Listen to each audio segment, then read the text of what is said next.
భద్రాద్రి కొత్తగూడెం జిల్లాలో సిపిఎం నేతలు ఆందోళన చేశారు. సీతారామ ప్రాజెక్టు నిర్వాసితులకు న్యాయం చేయాలని డిమాండ్ చేశారు. 2013 భూసేకరణ చట్టం ప్రకారం మేలైన ప్యాకేజీ ఇవ్వాలన్నారు సిపిఎం నేతలు. సర్కార్ స్పందించకుంటే నిర్వాసితులతో కలిసి ఆందోళన ఉధృతం చేస్తామన్నారు.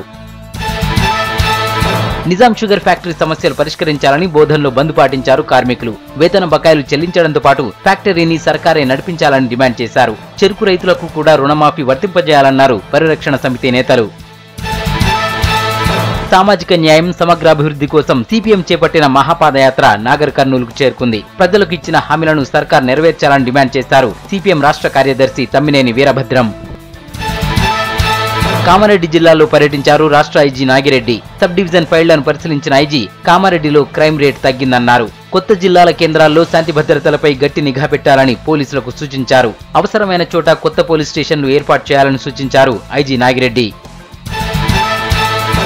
ఆలేరు తహసీల్దార్ ఆఫీసును విజిట్ చేశారు యాదాద్రి భువనగిరి జిల్లా జాయింట్ కలెక్టర్ రవి నాయక్. ఆఫీసులోని ల్యాండ్ రికార్డులను పరిశీలించారు. కంప్యూటర్ గదితో పాటు అన్ని సెక్షన్ ఆఫీసులను తనిఖీ చేశారు. ప్రజలకు ఇబ్బందులు కలగకుండా సమస్యలు పరిష్కరించాలని అధికారులకు సూచించారు.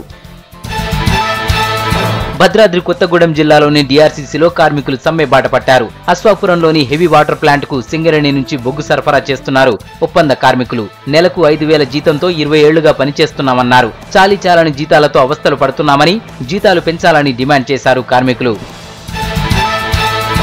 భద్రాద్రి కొత్తగూడెం జిల్లాలో ఆటో డ్రైవర్లకు యూనిఫామ్లు పంపిణీ చేశారు ఎస్పీ అంబర్ కిషోర్ ఝా. యూనిఫామ్ లేకుండా ఆటోలు నడిపే డ్రైవర్లపై చర్య తీసుకుంటామన్నారు. ప్రయాణికులకు ఇబ్బంది కలిగించవద్దని ఆటో డ్రైవర్లకు సూచించారు.